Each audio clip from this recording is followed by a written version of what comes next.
कि मैं वहाँ चला चलूँ। और जब जिस घर में आने वाले आते रहते हैं, जिसमें कोई ना कोई हंसता मुस्कुराता हुआ चला आता है, वो घर क्या होता है? बोले वो घर जहाँ सबका आने का मन हो, वो घर ही तो मंदिर है। जहाँ सबका आने का मन हो वही मंदिर है। इसलिए माताएं सदा इस स्वभाव में जिए कि द्वार पर जो आए उसको पहला है आदर दो, उसको प्रेम के दो बोल बोलो। The moral of a simple life, अगर आप कहा जाए कि एक बहुत ही सरल सी सहज सी जिंदगी का जो सूत्र है वो ये है कि आप किसी को कोई वस्तु देकर के आप किसी को सपोर्ट नहीं कर रहे हैं, तो कम से कम एक मुस्कान और कम से कम आप श्रद्धा के दो बोल देकर किसी का साथ दे सकते हो, किसी का प्यार पा सकते हो। इसका मतलब ये नहीं, यानी दुनिया में वही प्यारे नहीं होते जो आपको मटेरियल का सपोर्ट करते हैं, यानी आपको धन दे दिया, आपको सुविधा दे दी, आपको कार दे दी, मोटर गाड़ी दे दी, कुछ भी दे दिया, किसी ने आपको कोई सुविधा दे दी, तो इसका मतलब ये नहीं है कि ये सहयोग हुआ। उससे भी कहीं बढ़कर आप सहयोग अगर प्रेम का कर सकते हो, अगर कुछ अच्छे बोलों का कर सकते हो, अगर सद्भाव दे सकते हो किसी को, तो वो सबसे बड़ा देना होगा।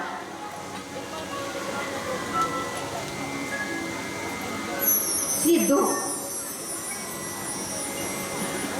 मैयाएं जो होती है ना घर में दो तीन मैयाएं हो, सासू माँ है, बहू है, देवरानी है, जिठानी है,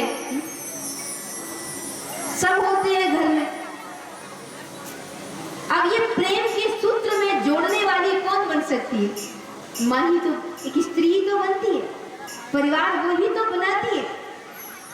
अगर उसके स्वभाव में, अगर आपके स्वभाव में प्रेम के बोल नहीं हुए, अगर आपके चेहरे पर एक मुस्कुराहट ना हुई, तो निश्चय ही हमारे लिए अपने भी पराये हो जाते हैं। प्रेम क्या है? जो पराये को भी अपना बना ले। प्रेम जहां है वहां व्यक्ति पराये को भी अपना बना लेता है, और जहां प्रेम नहीं है, याद रखिए, वहां अपने भी पराये बनते हुए देर नहीं लगती है। इसलिए प्रेम में जीना सीखिए। परिवार की नींव होता है प्यार, और प्यार देना सीखिए।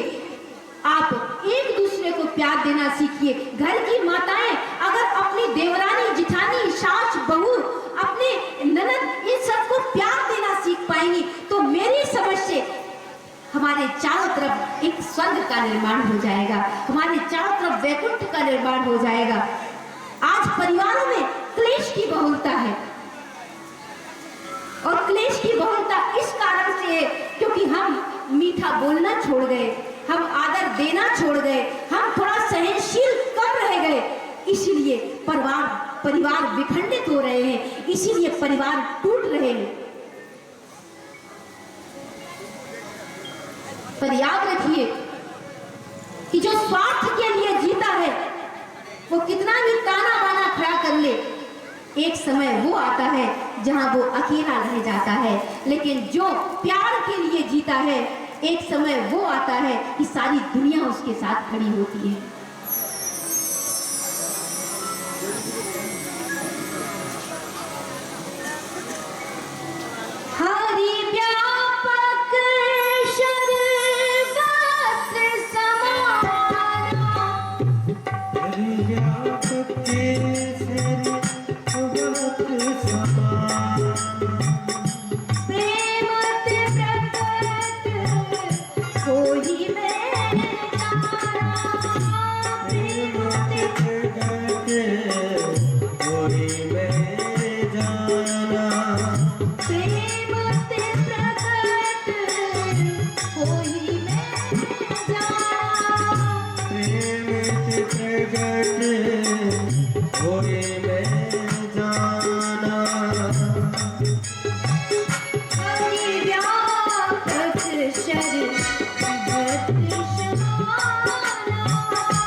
कौशल्या थी।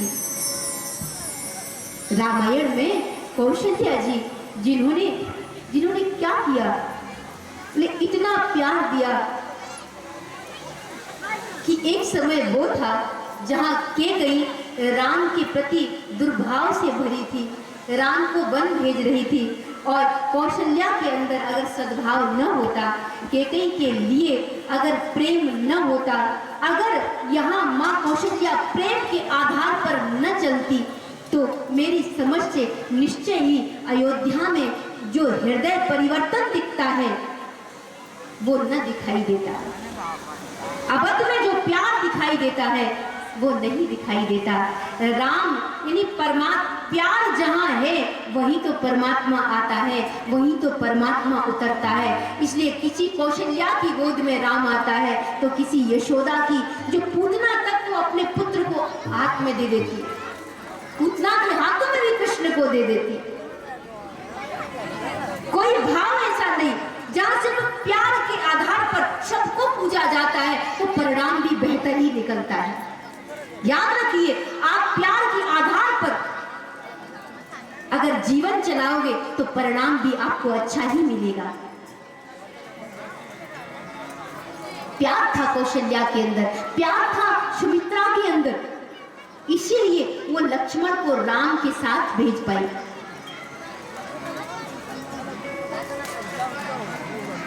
प्यार था उन माताओं में, इसलिए परमात्मा भी उत्सुक हो गया उस घर में आने के लिए, उस गोद में आने के लिए।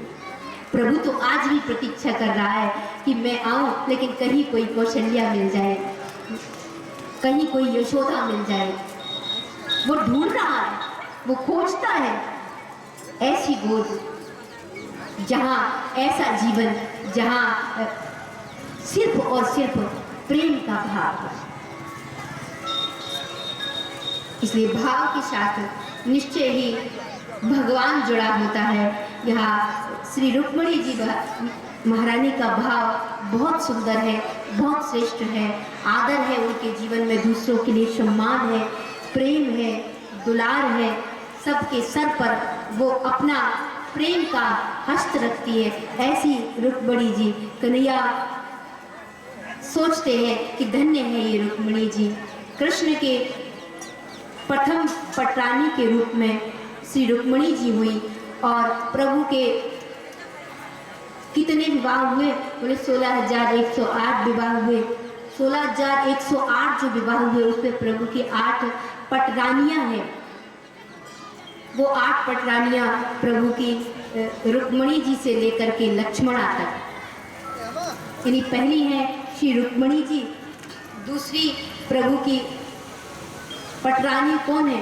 बोली जामवंती जी, जो जामवान जी की पुत्री थी, और जामवान जी अपनी पुत्री जामवंती को प्रभु को सौंपते हैं। तीसरी थी सत्राजित की पुत्री सत्यभामा, सत्यभामा जी। सत्यभामा तो कभी कभी क्रोध भी करती थी, रुक्मिणी जी कभी क्रोध नहीं करती थी, लेकिन सत्यभामा जी कभी कभी क्रोध भी करती थी, कभी कभी गुस्सा भी हो जाती थी, कभी कभी कृष्ण से रूठ भी जाती थी। इसलिए पहले क्या बनते थे घरों में? बोले कोप भवन बनते थे। क्या बनाए जाते थे? कोप भवन बनाए जाते थे, क्योंकि कभी कभी रूठती थी मैयाएं, कभी कभी रूठती थी तो पता चल जाता था कि आज रूठी हुई है, तो कोप भवन में है तो पता चल जाता था कि आज रूठी है। लेकिन अब तो मैयाएं 24 घंटे कोप में ही, हाँ? अब तो जरा जरा सी बात पे कोप, जरा जरा सी बात पे झगड़ा, जरा जरा सी बात पे उलाहना। अब तो घर का हर कमरा ही कोप भवन बना हुआ है।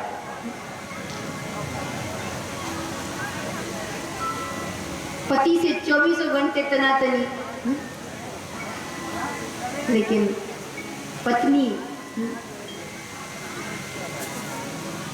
तनी तनी रहे 24 घंटे तो परिवार बिगड़ता है। फिर क्या करना है? बोले हमेशा मुस्कुराते हुए रहना है, हंसते हुए रहना है, मन में कभी कुछ मत भरो। किसी ने कहा है ना कि मन भरकर जियो, लेकिन मन में भरकर मत जियो। मन भरकर जियो, मन में भरकर मत जियो। छोड़िए शिकायत, छोड़िए शिकायत, कुछ शुक्रिया अदा कीजिए, क्योंकि रिटर्न टिकट तो कंफर्म है। जाना है, वापिस लौटना है, दुनिया छोड़ना है, तो क्यों इतना झगड़ा फसाद और झंझट पैदा करके जाए। इसीलिए मन में कभी भरकर न जिए, कभी मुंह फुला करके न जिए, मुस्कुरा करके जिए। जैसे एक कहती हूँ, एक फोटो भी सुंदर हो जाता है मुस्कुराने से, तो जीवन भी कितना सुंदर हो जाए अगर हम मुस्कुराते रहें। घर में भी मुस्कान सबके साथ बिखेरते रहें, तो निश्चय ही हमारा जीवन भी सुंदर बन जाए। रुक्मिणी जी, सत्यभामा जी, तो सत्यभामा जी कभी कभी क्रोध भी कर लेती है, और क्रोध का कारण थोड़ा सा ये भी हो जाता है क्योंकि सत्यभामा जी के पिता बड़े राजा थे, और बड़े राजा थे तो बड़े सुख में सुविधाओं में पली थी वो। पिता सत्यराजित के पास ऐसी मणि थी जो बहुत सारा सोना उगलती थी, ऐसी मणि थी। तो कहीं ना कहीं सत्यभामा जी के अंदर ये थोड़ा अभिमान हो जाता था कि मेरे पिता इतने बड़े राजा हैं, मेरे पिता के पास इतना सोना चांदी धन संपदा है। इस कारण से कभी अहंकार हो जाता था, अभिमान हो जाता था। इसे जीवन में याद रखिए कि कभी जो मिला है, जितना मिला है और जो कुछ आपके पास है, उसका अभिमान तो कभी भी मत करो। उसको कैसे भोगो? उन्हें प्रसाद मान करके भोगो, यानी सबको जो मिला है सबको बांटो, और फिर खुद उसका सुख प्राप्त करो। और फिर आप देखो कि आपके जीवन में जरा सा भी कहीं भी आपको नहीं लगेगा कि आपका जीवन गलत जा रहा है, बल्कि प्रसाद भाव से जब जीवन में स्वीकार करोगे जीवन को आप, तो वो जीवन परमात्मामय हो जाता है। भगवान ने चौथा विवाह यमुना जी के साथ किया है, और यमुना जी ये सूर्य की पुत्री है, इनका नाम कालिंदी भी है। अहम देवस्य सवितुर दुहिता पतिमिच्छति विष्णुं वरेण्यं वरद तपः परममास्थिता। अहम देवस्य सवितुर दुहिता पतिमिच्छति। यमुना जी ने अपना परिचय दिया, मैं सूर्य की पुत्री हूँ और मैं कृष्ण को अपना पति रूप में प्राप्त करने के लिए तपस्या कर रही हूँ। अर्जुन को पता चला तो अर्जुन कृष्ण को लेकर के आ गए और उन्होंने कन्हैया के साथ इनका विवाह करवा दिया। यमुना जी को स्वीकार किया प्रभु ने। प्रभु के अन्य विवाह भी हुए, जिसमें प्रभु का विवाह मित्रवृंदा के साथ हुआ। विंद अरविंद की जो बहन थी मित्रवृंदा, उसके साथ कृष्ण का विवाह हुआ। तत्पश्चात भद्रा के साथ विवाह हुआ, लक्ष्मणा के साथ विवाह हुआ, नग्नजिति के साथ विवाह हुआ। इस तरह प्रभु की ये 8 पटरानियां हैं, और 16,100 विवाह प्रभु ने उन कन्याओं के साथ किए थे जिन्होंने जो भौमासुर के द्वारा अपहृत हुई थी, और भौमासुर उन कन्याओं के साथ विवाह रचाना चाहता था। इसलिए वो कई कन्याओं को अपहरण करके लाया था और कैद किए था कि मैं इनके साथ विवाह करूंगा। वो 16,100 कन्याएं उसके द्वारा अपहृत हुई, जिनको उसने बांध के रखा था। जब कृष्ण को पता चला तो कन्हैया द्वारिकाधीश कृष्ण उन कन्याओं को छुड़ाने के लिए स्वयं गए, भौमासुर के साथ युद्ध किया और उन कन्याओं को मुक्त किया। लेकिन उन कन्याओं की आंख में आंसू थे, ये कह करके कि प्रभु हम इसके कारागृह में रहे, संसार हमारे ऊपर हमें साया दृष्टि से देखे, क्योंकि आप भौमासुर की कैद में रहे, संसार में हमें कौन स्वीकार करेगा। तब भगवान ने कहा, मैं तुम्हें स्वीकार करता हूँ। और इन 16,100 कन्याओं को कृष्ण ने अपनी पत्नी के रूप में स्वीकार किया है। तो इस तरह 16,108 प्रभु के विवाह संपन्न हुए। प्रभु का स्वभाव ऐसा है कि समस्त पत्नियां प्रभु से, कृष्ण से बड़ा प्रसन्न रहती है। प्रभु सबको प्रेम देते हैं, सबके साथ सुंदर व्यवहार करते हैं। रुक्मिणी से कृष्ण के पुत्र हुए प्रद्युम्न जी। ये जो प्रद्युम्न जी है, सुंदर प्रकाशमय इनका व्यक्तित्व है। प्रद्युम्न का जन्म हुआ तो सम्रासुर इन्हें चुरा करके ले गया और इसने समंदर में इनको फेंक दिया।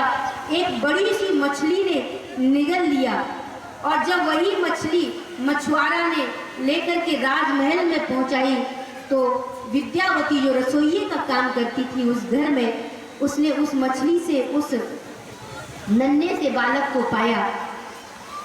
ये विद्यावती उसको पालती है। प्रद्युम्न कामदेव का स्वरूप है। कामदेव ही कृष्ण के पुत्र बन करके आए हैं। जब जदुवंश कृष्ण अवतारा, जब कृष्ण अवतारा, जब जदुवंश कृष्ण अवतारा, जब जदुवंश कृष्ण अवतारा,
कामदेव को जब शंकर ने भस्म किया था क्रोध करके, तो कामदेव की पत्नी ने रोते हुए महादेव से दया की गुहार लगाई थी।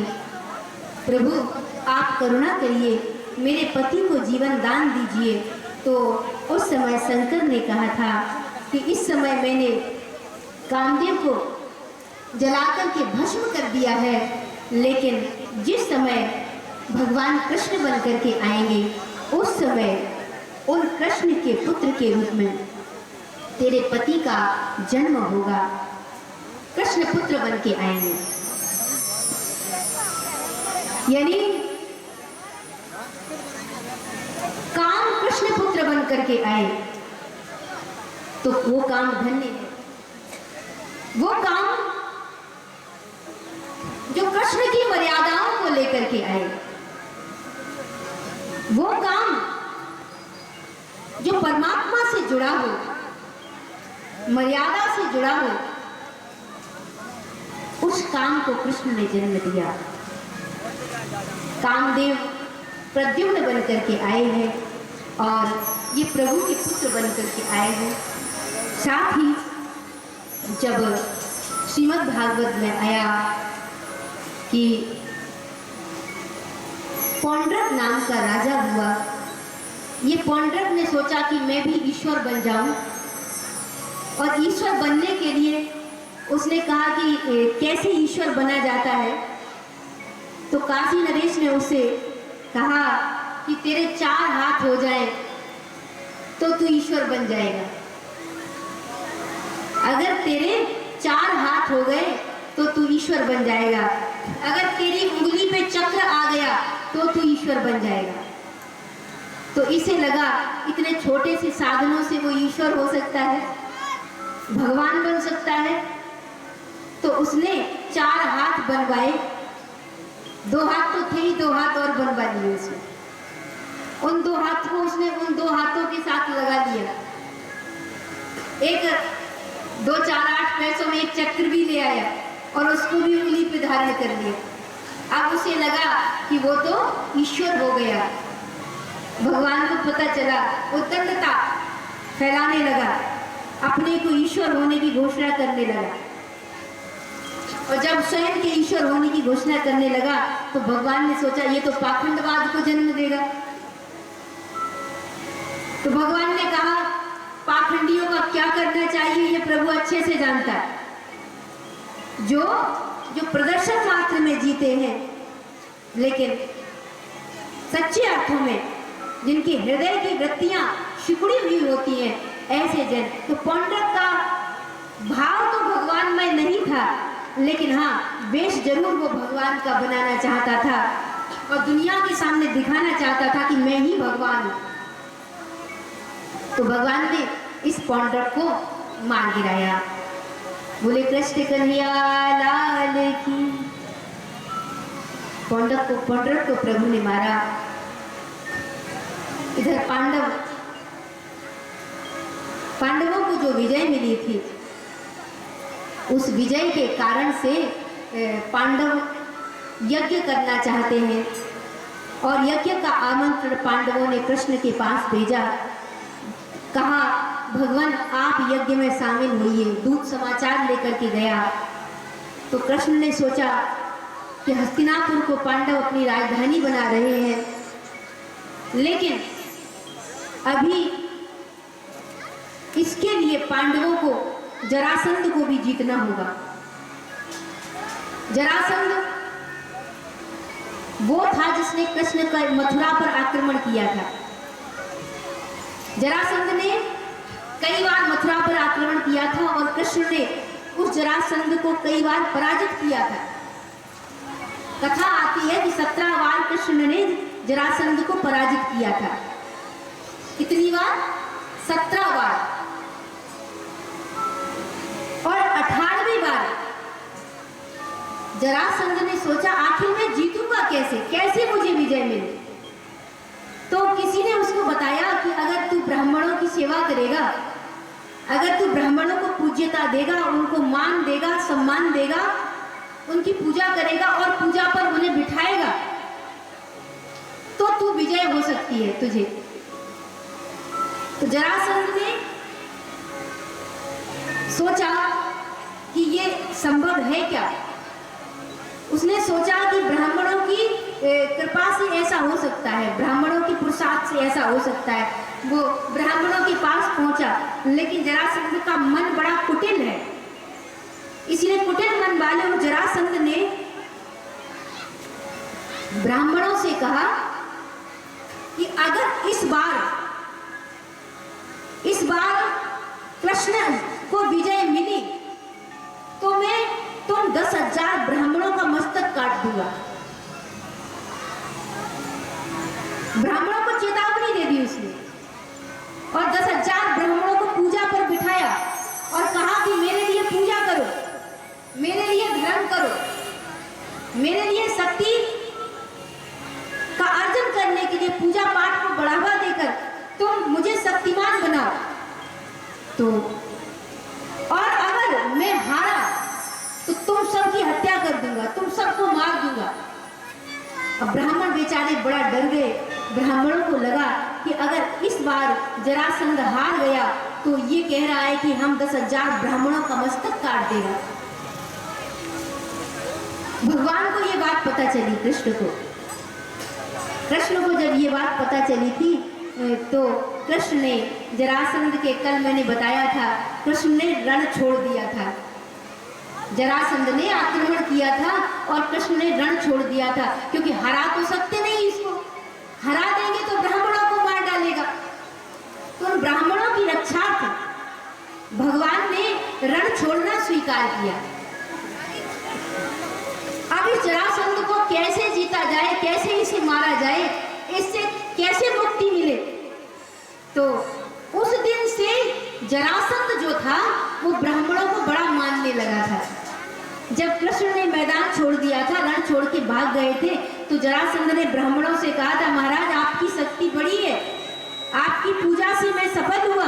कृष्ण को मेरे सामने रण छोड़ करके भाग जाना पड़ा, कायर होकर के कृष्ण भाग गया।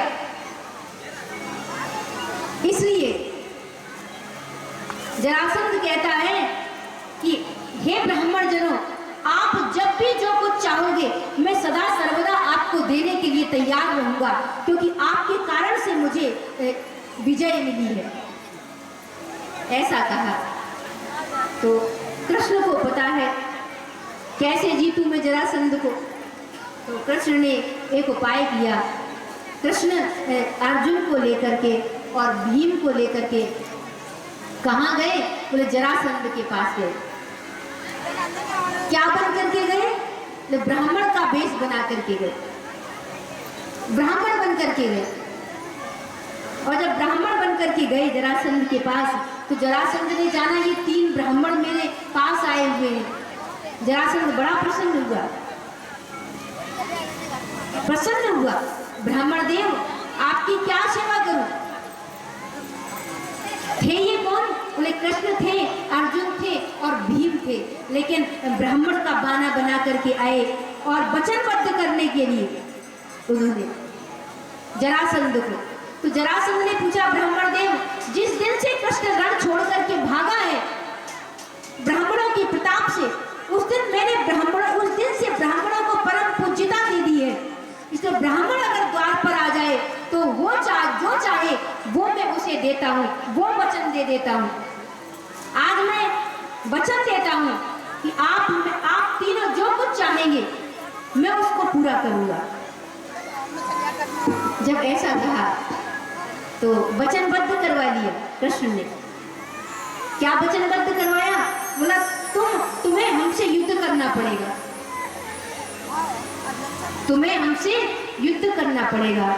युद्धं नो देहि राजेन्द्रं द्वन्द्वसो यदि मन्यसे, युद्धं नो देहि राजेन्द्रं द्वन्द्वसो यदि मन्यसे, युद्धार्थिनो वयं प्राप्ता राजन्यन्नान्य कांक्षिणः। हम युद्ध करना चाहते हैं आपसे।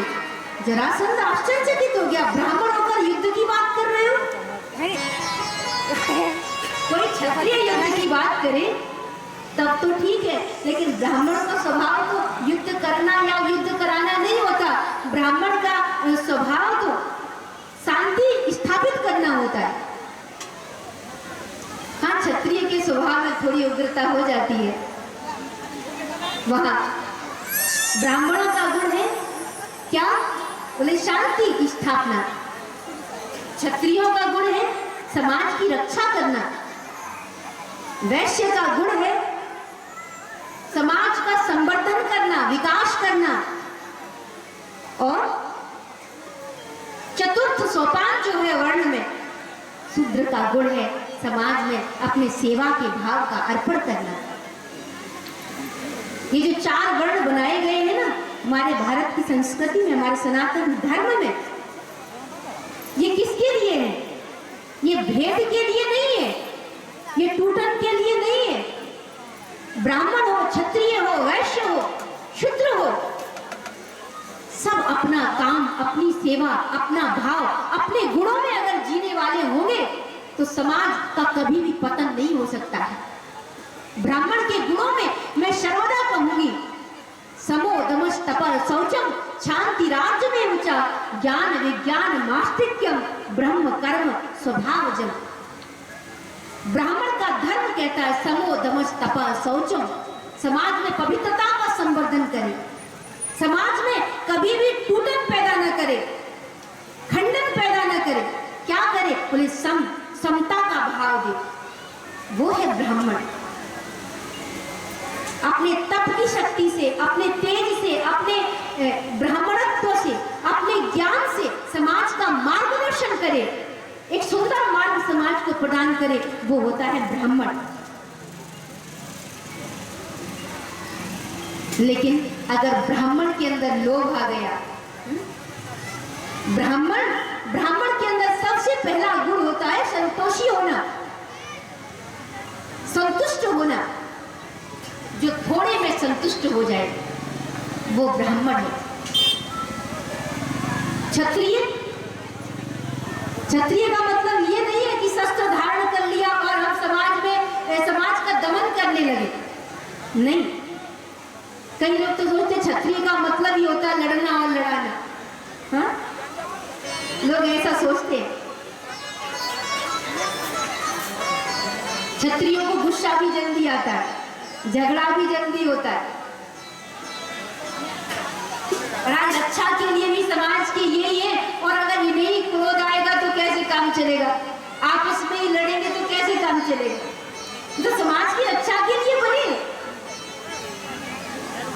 गुस्सा जल्दी आता है, थोड़ा क्षत्रिय के स्वभाव में होता है, लेकिन गुस्सा आए पर किस लिए आए? समाज में कहीं अन्याय हो रहा हो तो क्रोध करो, समाज में कहीं अनीति बढ़ रही हो तो क्रोध करो, कहीं किसी सद्प्रवृत्ति का दमन किया जा रहा हो, कुछ शोषण हो रहा हो किसी का, तो वहां गुस्सा करो, वहां क्रोध करो। और वरना तो अगर बेकार में गुस्सा करोगे, बेकार में क्रोध करोगे तो गुस्सा का परिणाम क्या निकलता है? पहाड़ा जानते हो गुस्सा का? हाँ, सुनाओ क्या? गुस्सा एकम गुस्सा, और गुस्सा दूनी थप्पड़, और गुस्सा दिया लाते,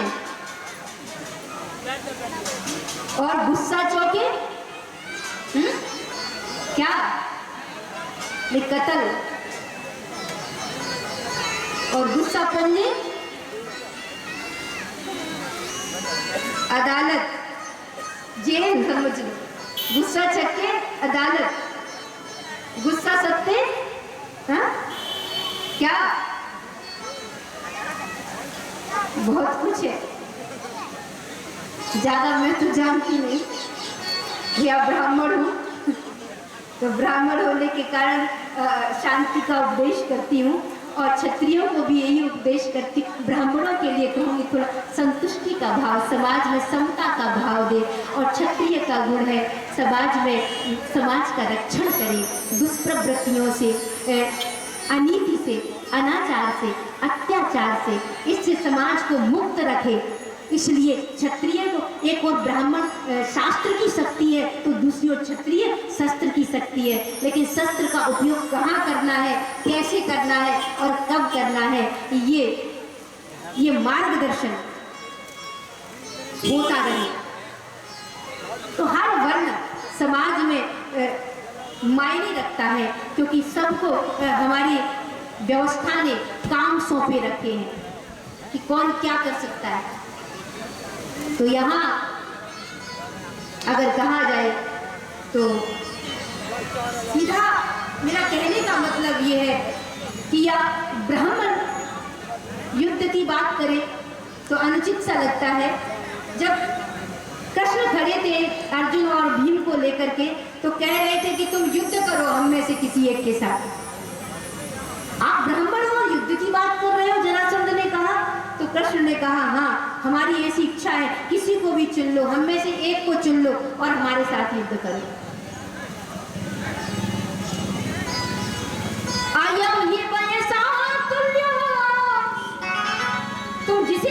से युद्ध के लिए चुन सकते हो। तो जरासंध ने कहा ठीक है, मैं तुम में से एक को चुन लूंगा। लेकिन कन्हैया खड़े थे। इतने में कृष्ण हंसे और कृष्ण की हंसी देख करके जरासंध को थोड़ा याद आया। उसे लगा ये इनको कहीं पहले भी देखा है, ये कौन है? इनकी हंसी मुझे बता रही है कि इनसे पहले भी परिचय हो चुका है। कहा आपको पहले भी कहीं मैंने शायद देखा हुआ है। कृष्ण ने सोचा कि 17 बार तो तूने देखा है मुझे। तो जरासंध कहता है कहीं देखा है, हमारे कन्हैया की मुस्कान ही ऐसी है, एक बार मुस्कुरा दे तो पहचान हो जाती है। तो जरासंध कहता है देखा है कहीं आपको? कृष्ण कहते कहीं तो देखा ही होगा, लेकिन आप पहले वचन दे। वचन मिल गया। जरासंध ने वचनबद्ध हो गया, मैं तुम में से किसी एक के साथ युद्ध करूंगा। और तब कृष्ण ने अपना रूप बता दिया, अपना सत्य बता दिया। आज कृष्ण ने कहा जरासंध तुझे युद्ध करना होगा। जरासंध ने सोचा अब युद्ध तो करना ही होगा, लेकिन किसके साथ करूं? तो उसने अर्जुन न भवेद योद्धा भीमस्तुल्य बलो मम। उसने कहा कि कृष्ण तुम तो छल करने वाले हो, और छल करने के साथ साथ तुम तो डरपोक हो। कृष्ण ने कहा मैं डरपोक क्यों? तो जरासंध कहता है 17 जब मैंने तुम्हें हराया तुम मैदान छोड़कर के भाग गए। मैदान छोड़ के भागे हो कृष्ण, तुम कायर हो, डरपोक हो, सच्चे युद्ध करने वाले नहीं हो, इसलिए मैं तुमसे युद्ध नहीं करना चाहता। तो फिर किससे युद्ध करना चाहते हो? फिर अर्जुन की तरफ देखा और कहा अर्जुन के बाण भी मुझ पर प्रभाव नहीं डाल सकते, अर्जुन भी मेरे बराबरी का नहीं है। फिर बोले भीमस्तुल्य बलो मम, भीम कुछ मेरे बराबर मेरे समकक्ष है, इसीलिए मैं भीम के साथ में युद्ध करना चाहूंगा। और ऐसा कहा तब भीम से युद्ध करने के लिए उद्यत हुआ। भीम जी महाराज और जरासंध का युद्ध हुआ, और उस युद्ध में निश्चय ही भीम और जरासंध के उस युद्ध में कृष्ण के संकेत से भीम ने जरासंध के को 2 टुकड़ों में किया और 2 विपरीत दिशाओं में उसे फेंक दिया। ऐसे जरासंध का वध हुआ। बोले श्री कृष्ण कन्हैया लाल की।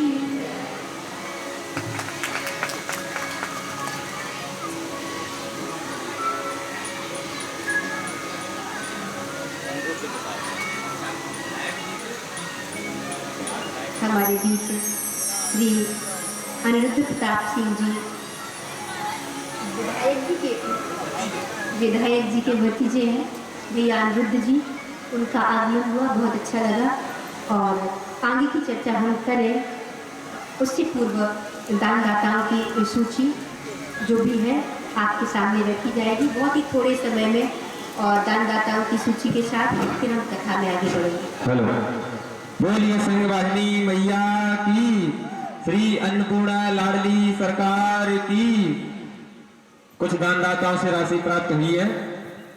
500 रुपए बैजनाथ रजक जी, 500 रुपए माखन सिंह मानगढ़, 50 रुपए लालचंद्र इटौदा, 1100 रुपए जगमोहन सिंह निर्माण चौहान लुरई, 55 रुपए बन्नाम सिंह तोमर हितमपुरा, 500 रुपए मन्नू कुशवाहा जी, 1100 रुपए आलोक सिंह बरेठी वाले, 1100 रुपए राम प्रकाश स्वामी जी, 100 रुपए का गुप्तदान प्राप्त हुआ है। 500 रुपए अवधेश तिवारी करियावली, 1100 रुपए नाथू सिंह गलिहारे वाले, और 200 रुपए जगदीश कुशवाहा के नाती सौरभ सत्यम इटौदा से प्राप्त हुए हैं। 500 रुपए राघवेंद्र सिमरैया उर्फ भरोसे के द्वारा प्राप्त हुए हैं।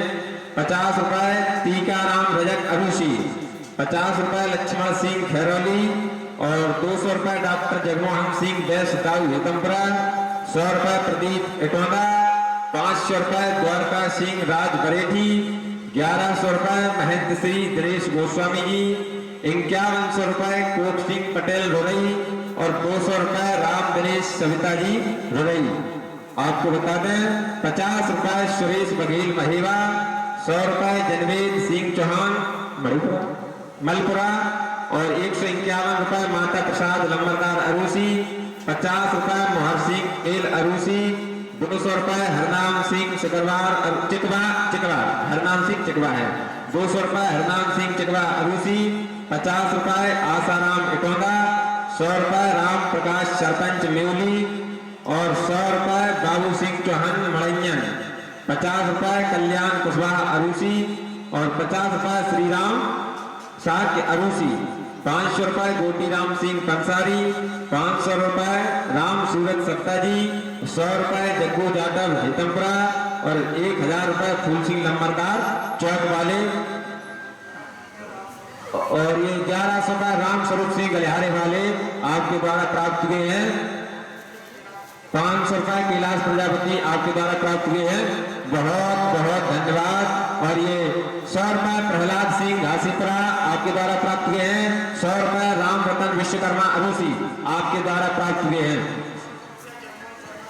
और ये 500 रुपए जगमोहन शर्मा डेयरी वाले खरदुगा, बहुत बहुत धन्यवाद, बहुत बहुत साधुवाद। आप सभी का दान सराहनीय और प्रशंसनीय है। बोली श्री कृष्ण कन्हैया लाल की, श्री राधा रानी सरकार की।